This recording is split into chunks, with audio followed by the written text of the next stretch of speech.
वक्फ कानून को लेकर प्रधानमंत्री नरेंद्र मोदी के सामने दो नए चैलेंज आ गए हैं। चैलेंज देश के आंतरिक सुरक्षा और बाहरी सुरक्षा से जुड़ा हुआ है। दरअसल कल ही वक्फ कानून पर सुप्रीम कोर्ट का फैसला आया और सुप्रीम कोर्ट ने जो आदेश दिया और इंडी गठबंधन जश्न मनाने लगा कि नरेंद्र मोदी की हार हो गई, हम तो जीत गए भाई, हो गया मामला। लेकिन एक दिन के अंदर ही वक्फ कानून के खिलाफ मुस्लिम संगठन और मौलाना गृह युद्ध की धमकी देने पर उतर आए। अरे बॉस, जब सुप्रीम कोर्ट में आपकी जीत हो गई कथित तौर पर, तो आपने पीएम मोदी को हरा ही दिया, तो फिर ये धमकी किस बात की दे रहे हैं आप? वक्फ कानून को लेकर पीएम मोदी के सामने दूसरा चैलेंज बांग्लादेश का है, जो अब भारत के वक्फ कानून के मुद्दे में अपनी टांग उसेड़ रहा है। वो वक्फ के खिलाफ मुस्लिम संगठनों के गुस्से और बंगाल में भड़की हिंसा में बांग्लादेश अपना फायदा तलाश रहा है। यानी बांग्लादेश अब ठीक वही काम कर रहा है जो पाकिस्तान सालों से करता आया है। भारत के वक्फ कानून और भारतीय मुसलमानों को लेकर बांग्लादेश ने कैसे मर्यादा लांघ दी और कैसे पीएम मोदी के नए भारत ने उसे तगड़ा जवाब दिया, यह सब आज आपको बताऊंगा। कैसे वक्फ कानून पर भारत में हो रहे प्रदर्शन के बीच पाकिस्तान भी साजिश की फिराक में है, यह भी आपको दिखाऊंगा। लेकिन पहले बात मुर्शिदाबाद हिंसा पर घिरी ममता बनर्जी की, जिनका बुरा टाइम ही खत्म नहीं हो रहा। ममता बनर्जी खुद तो हिंसा प्रभावित इलाके में नहीं गई, ना पीड़ित हिंदुओं से मिली, लेकिन आज बंगाल के राज्यपाल ने ग्राउंड पर पहुंचकर ममता सरकार को मुसीबत में डाल दिया। ममता सरकार ने हालांकि इनडायरेक्टली पूरा जोर तो लगाया था कि राज्यपाल हिंसा प्रभावित इलाके में ना जाए, लेकिन राज्यपाल सीवी आनंद बोस ने ममता बनर्जी की हर अपील को नकार दिया और खुद ग्राउंड जीरो पर पहुंच गए। इतना ही नहीं, वक्फ कानून के खिलाफ भड़की हिंसा को लेकर राज्यपाल ने बहुत सख्त रुख अपना लिया है। राज्यपाल ने यहां तक कह दिया कि बंगाल की सड़कों पर कई जगहों पर मौत का तांडव चल रहा है। तो ये जो आप मौत का तांडव शब्द सुन रहे थे अभी तक, वो हम नहीं कह रहे हैं, ये बंगाल के राज्यपाल कह रहे हैं कि बंगाल में कई जगहों पर सड़कों पर मौत का तांडव चल रहा है। बंगाल के राज्यपाल के इतना सख्त रुख के बाद अब ये सवाल उठ रहे हैं कि क्या ममता सरकार का उल्टा काउंटडाउन शुरू हो गया है? क्या राज्यपाल बंगाल में राष्ट्रपति शासन लगाने की सिफारिश कर देंगे? क्योंकि राज्यपाल खुद ही कह रहे हैं कि वो ग्राउंड पर उतरकर जो हालत देख रहे हैं उसे लेकर एक एक्शन प्लान बनाएंगे। सवाल यह है कि राज्यपाल बंगाल में ममता सरकार के खिलाफ रिपोर्ट तैयार कर केंद्र को भेजने वाले हैं क्या? राज्यपाल के ग्राउंड पर उतरने से ममता बनर्जी की मुश्किलें इसलिए भी बढ़ गई हैं क्योंकि अब तक ममता बनर्जी वहां गई ही नहीं। अब सवाल तो उठेंगे ही कि भाई राज्यपाल जा सकते हैं, मुख्यमंत्री नहीं जा सकती।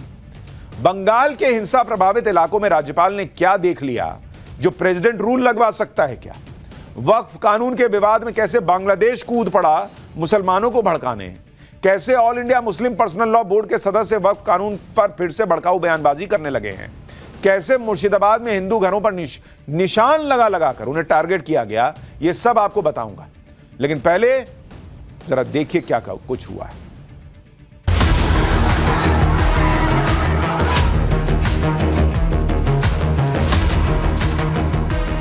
You know, the dance of death on the streets of Bengal in many places. निशानी बनाकर चिन्हित करने की कोशिश की गई थी कि यहाँ पे अटैक करना है। बोलता है कि तुम लोग को खत्म कर देंगे, साफ कर देंगे, हिंदू का निशाना नहीं रखेंगे। तेरे बाप का है कि लागू होगा और करूंगा, तू होता कौन है बे?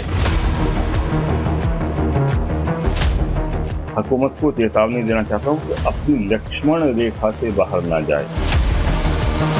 जो हिंदुओं के ऊपर अटैक हुआ था प्री प्लान था।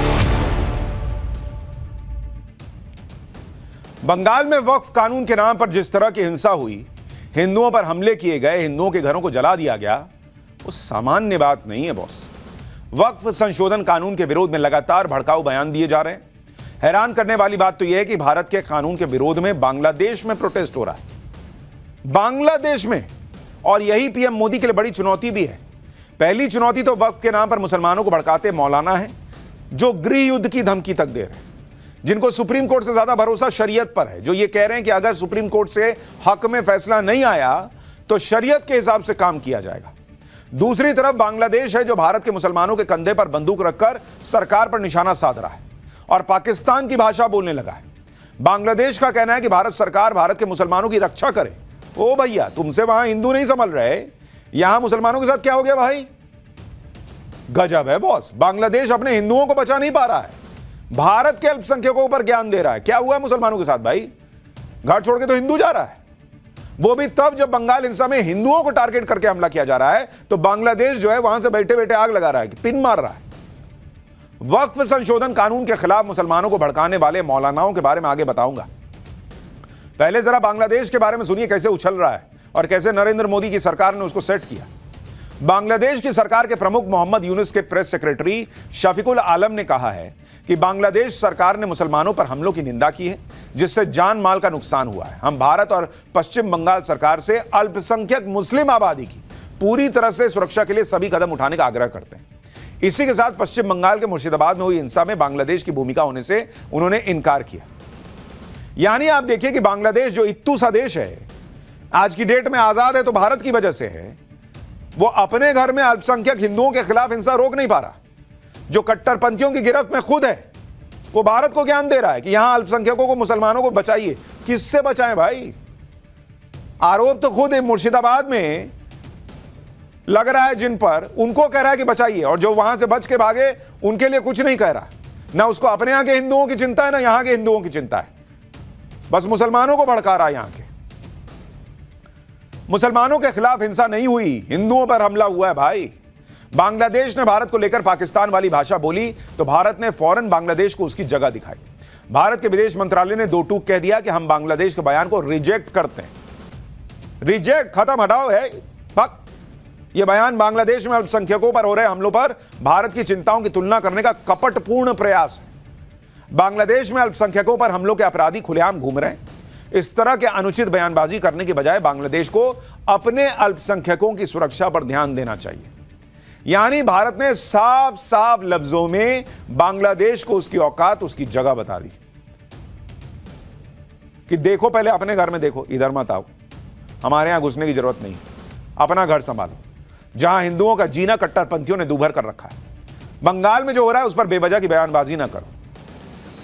बांग्लादेश को तो भारत ने तगड़ा जवाब दे दिया, लेकिन एक चुनौती उन मौलानाओं की भी है जो मुसलमानों को वक्फ संशोधन कानून के खिलाफ लगातार भड़का रहे हैं। ये वो मौलाना है जिनकी बातों को मुस्लिम समाज के लोग मानते हैं। इन मौलानाओं का काम तो यह होना चाहिए था कि वो शांति के साथ प्रोटेस्ट की बात करें। जब मामला सुप्रीम कोर्ट में है ही तो भड़काऊ बयान देने का क्या मतलब? क्या इन मौलानाओं को देश की सुप्रीम कोर्ट पर भरोसा नहीं है? और अगर सुप्रीम कोर्ट से विपरीत फैसला आ जाएगा तो क्या हिंसा कर दीजिएगा? क्यों ये मौलाना कह रहे हैं कि देश में गृह युद्ध के आसार दिख रहे हैं, सरकार को लक्ष्मण रेखा पार नहीं करनी चाहिए, नहीं तो देश को बहुत ज्यादा नुकसान हो जाएगा? धमकी देना नहीं है सब।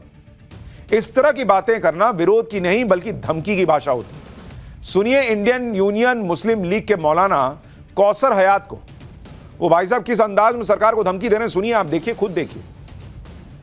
मैं समझता हूं कि भाजपा सरकार, मौजूदा भाजपा सरकार देश को लाकानूनियत की तरफ, अराजकता की तरफ धकेल रही है। इसमें गृह युद्ध के चरम आसार हैं। मैं हुकूमत को चेतावनी देना चाहता हूं कि अपनी लक्ष्मण रेखा से बाहर ना जाए, वो दूसरों को लक्ष्मण रेखा ना बताएं, बल्कि हुकूमत खुद अपनी लक्ष्मण रेखा बताए कि क्या है और क्या उसकी लक्ष्मण रेखा है, उसे समझने की कोशिश करे और उस लक्ष्मण रेखा से बाहर ना जाए, वरना देश का बहुत ज्यादा नुकसान हो जाएगा।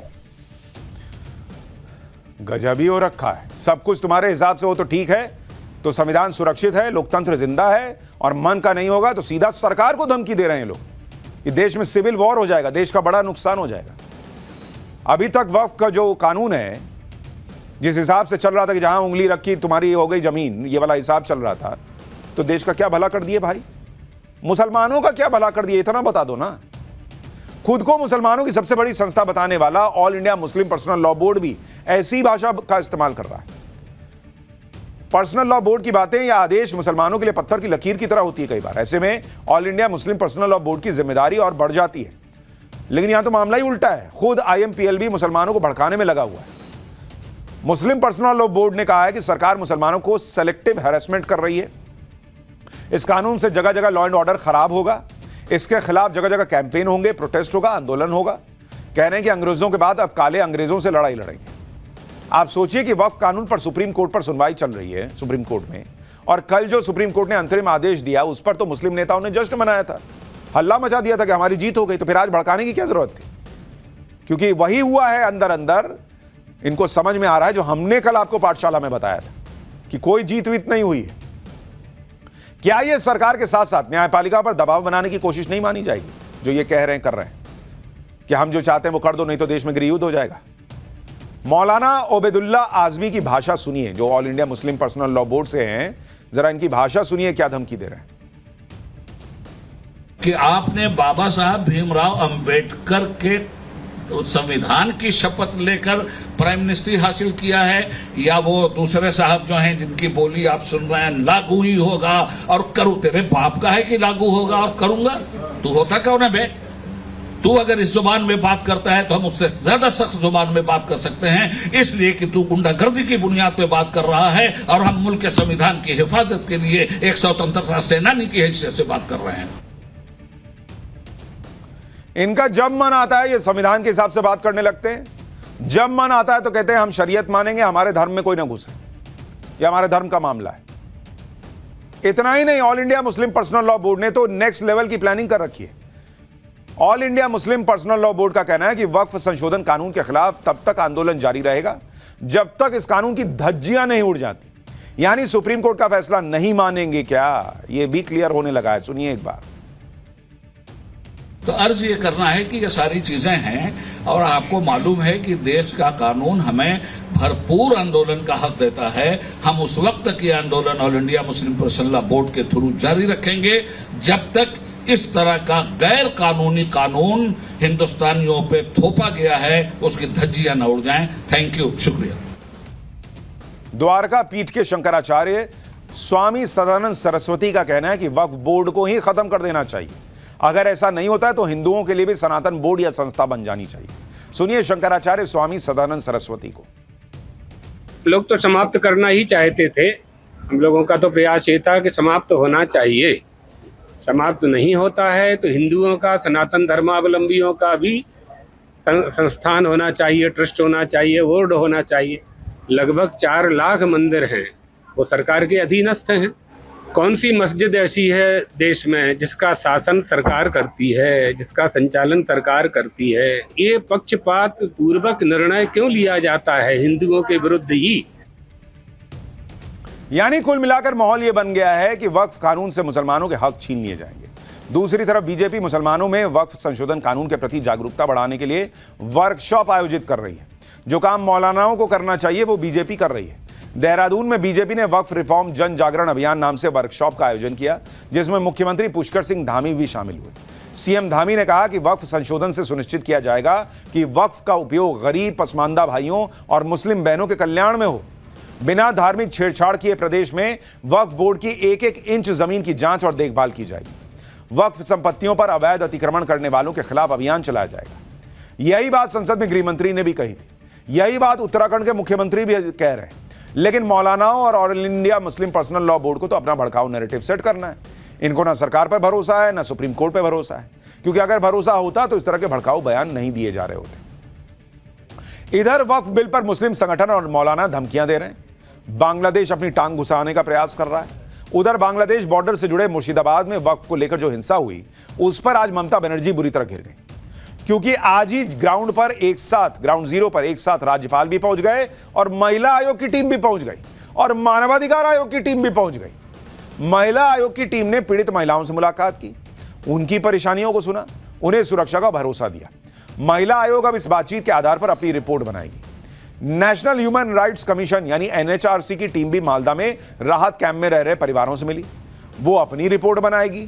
और इधर राज्यपाल भी ग्राउंड जीरो पर पहुंच रहे हैं, वो मालदा के रिलीफ कैंप में पीड़ित परिवारों से मिलेंगे, फिर वो हिंसा प्रभावित मुर्शिदाबाद जाएंगे। यानी हर तरफ से ममता बनर्जी घिरती दिख रही हैं। जो मिले हैं राज्यपाल, उसकी भी तस्वीर आपको दिखा रहे हैं। ममता बनर्जी के राज में जो भयानक कांड हुआ है, एक तरफ से उसकी चार्जशीट तैयार हो रही है और अलग अलग रिपोर्ट ही बंगाल में राष्ट्रपति शासन लगाने का आधार बन सकती है। राज्यपाल ने तो कल ही संकेत भी दिए थे कि वो रिपोर्ट बनाएंगे और केंद्र को भेजेंगे। बंगाल के राज्यपाल ने कल ही राजभवन में पीड़ितों से मुलाकात की थी। पीड़ितों ने बताया जो राज्यपाल को, उसे सुनकर राज्यपाल भी दंग रह गए, इसलिए उन्होंने ग्राउंड जीरो पर जाने का फैसला किया। आप सुनिए, मालदा और मुर्शिदाबाद जाने से पहले ही राज्यपाल ने सख्त रुख अपनाते हुए कहा कि बंगाल में मौत का तांडव चल रहा है। सुनिए राज्यपाल को। What has happened there is something which should never have happened. But the specter of violence is showing its ugly head on and off in Bengal in various places. You know, we have to coffin the cult of violence and drive the last nail on the coffin. That is a task which is necessary to maintain peace and tranquility in Bengal. You know, the dance of death, if I may say so, that is going on wantonly on the streets of Bengal in many places. Bengal के राज्यपाल भड़के हुए हैं। उधर जो पीड़ित हिंदू परिवार हैं वो दर्द और डर में। आज जब महिला आयोग की टीम ने मालदा के राहत कैंप में इन परिवारों से बात की तो पीड़ित महिलाएं महिला आयोग की अध्यक्ष के साथ लिपटकर रोने लगी। वो अपने आंसू ही नहीं रोक पा रही थी। मालदा के राहत कैंप से जरा रिपोर्ट देखिए। लोग कह रहे हैं कि वापस नहीं जाएंगे, बहुत डर लग रहा है हमको, हम नहीं जाएंगे वापस। और उसके बाद जो लोग वहाँ से पलायन करके एक तरीके से कहें तो फिर मालदा पहुंचे थे। मालदा के परलायपुर हाई स्कूल में आकर यहाँ पर एक शरणार्थी के रूप में रह रहे थे। उन लोगों से मिलने के लिए आज जो राष्ट्रीय महिला आयोग की टीम है वो पहुंची है और लगातार उन लोगों से बात किया जा रहा है, उनसे मुलाकात किया जा रहा है। तमाम जो महिलाएं हैं जो यहाँ पर मौजूद थी, उन सभी महिलाओं ने यहाँ पर जो अध्यक्ष हैं राष्ट्रीय महिला आयोग की, उनसे यहाँ पर मुलाकात की, उनसे यहाँ बातचीत की। आज जैसे ही राज्यपाल से लेकर महिला आयोग और मानवाधिकार आयोग की टीम ग्राउंड जीरो पर उतरी और पीड़ितों की गवाही उन्होंने रिकॉर्ड की, वैसे ही ममता सरकार मुश्किल में आ गई। क्योंकि पीड़ितों के बयान, उनका डर, राज्य सरकार पर उनका अविश्वास, ये सब ममता बनर्जी के खिलाफ जाएगा। और ये सवाल भी उठेगा कि जब महिला आयोग, राज्यपाल सब ग्राउंड जीरो पर जा सकते हैं तो फिर मुख्यमंत्री क्यों नहीं जा सकते। आप देखिए मालदा और मुर्शिदाबाद जाने को लेकर कैसे ममता बनर्जी की सरकार और टीएमसी के नेता कंफ्यूजन फैला रहे हैं। एक तरफ ममता बनर्जी कोर्ट में बता रही हैं कि मुर्शिदाबाद में हालात काबू में। टीएमसी के सांसद कल्याण बनर्जी दावा कर रहे हैं कि मुर्शिदाबाद में सब सामान्य हो गया है। दूसरी तरफ कल ही ममता बनर्जी राज्यपाल से कह रही थी कि अभी उन्हें मुर्शिदाबाद जाना नहीं चाहिए और तर्क यह दिया कि अभी हालात धीरे धीरे सामान्य हो रहे हैं।